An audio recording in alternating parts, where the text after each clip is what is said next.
Group 2 எக்ஸாம்ல கேட்ட ஒரு ப்ரீவியஸ் இயர் கொஸ்டினை பார்ப்போம். தமிழ்நாடு வீட்டு வசதி வாரியம் மற்றும் தமிழ்நாடு நகர்ப்புற வாழ்விட மேம்பாட்டு வாரியம் உருவாக்கப்பட்ட ஆண்டு. இந்த கேள்வி அடிக்கடி கேட்பாங்க. பட் ஆக்சுவலா இது வந்து எப்படி கேட்பாங்கன்னா செப்பரேட்டா கேட்டுட்டு இருந்தாங்க. இந்த கேள்வியை பாருங்க, 2 கேள்வியை மர்ஜ் பண்ணி ஒரே கேள்வியா கேட்டிருக்காங்க. இதுக்கான ஆன்சர் உங்களுக்கு தெரிஞ்ச அதை கமெண்ட்ல சொல்லுங்க. உங்களுக்கான 5 செகண்ட்ஸ்.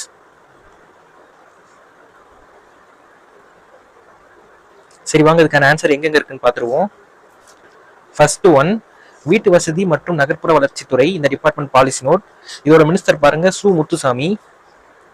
1961ஆம் ஆண்டு நிறுவப்பட்ட தமிழ்நாடு வீட்டு வசதி வாரியம் மாநிலத்தின் வீட்டு வசதி தேவைகளை பூர்த்தி செய்வதற்காக அர்ப்பணிக்கப்பட்டுள்ளது.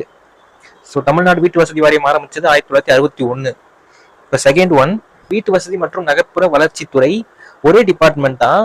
பட் தமிழ்நாடு நகர்ப்புற வாழ்விட மேம்பாட்டு வாரியம், இதோட அமைச்சர் பார்த்தீங்கன்னா தாமோ அன்பரசன் அவர் தான். இதுல பாத்தீங்கன்னா 1970ஆம் ஆண்டில் தமிழ்நாடு குடிசை பகுதி மாற்று வாரியம் நிறுவப்பட்டது. தமிழ்நாடு குடிசை மாற்று வாரியத்தின் பெயர் கடந்த 1/9/2021 முதல் தமிழ்நாடு நகர்ப்புற வாழ்விட மேம்பாட்டு வாரியம் என மாற்றப்பட்டது. ஓகே, இப்ப இவங்க கேட்ட கேள்விக்கு வருவோம்.